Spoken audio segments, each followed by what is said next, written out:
This nuclear submarine is on the verge of exploding. Two crew members in the torpedo room suddenly detected a torpedo's temperature spiking rapidly. The captain immediately reported the situation to Commander Jack, requesting permission to fire the torpedo at once to prevent a catastrophic disaster. When Jack sought authorization from his superiors, the command officer refused. They hadn't reached the designated firing position yet. The next second, the torpedo exploded inside the submarine. The sub lost power and plummeted to the ocean floor. The entire torpedo room was swallowed by flames. All crew in that compartment were killed instantly. The blast's shockwave was equivalent to a magnitude 4 underwater earthquake. The submarine sustained severe damage, and freezing seawater flooded into the hull immediately. Jack and the remaining crew headed to compartment 9 to search for injured teammates. Everyone was in a state of shock, pinning their last hopes of survival on Jack. To stay alive, someone needed to tap on the pipes to send out a distress signal. 4 taps at a time, repeated every hour while waiting for rescue. They then activated the bilge pumps. Though they couldn't stop the compartments from flooding completely, they could slow the water's rise, buying more time for rescue. The top priority after that was ensuring enough oxygen in the compartment. When they tried to start the oxygen generator, they discovered it had no fuel. To retrieve the fuel, they'd have to risk venturing into the flooded compartments. So Jack and crew member Carl braved the icy water to reach compartment A. Fortunately,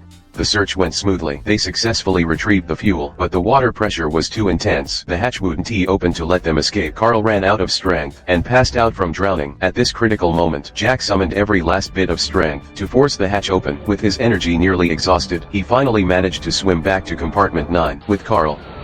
The moment they opened the hatch, seawater surged into the compartment. Working together, the crew sealed the hatch again. Carl was revived. After emergency treatment, they successfully brought back the fuel rods. With these, they could restart the oxygen generator. Jack specifically warned everyone, the fuel rods must not get wet, or they explode and spark a fire that would consume all the air in the compartment. They had to be extremely cautious. Meanwhile, the naval fleet conducting exercises on the surface finally detected the massive underwater explosion. They deployed underwater detection equipment, locating the damaged submarine's wreckage. To check for survivors, the commander ordered all ships to shut down their engines. They successfully picked up the distress signal from the submarine, immediately dispatching a rescue submarine to begin evacuating the crew.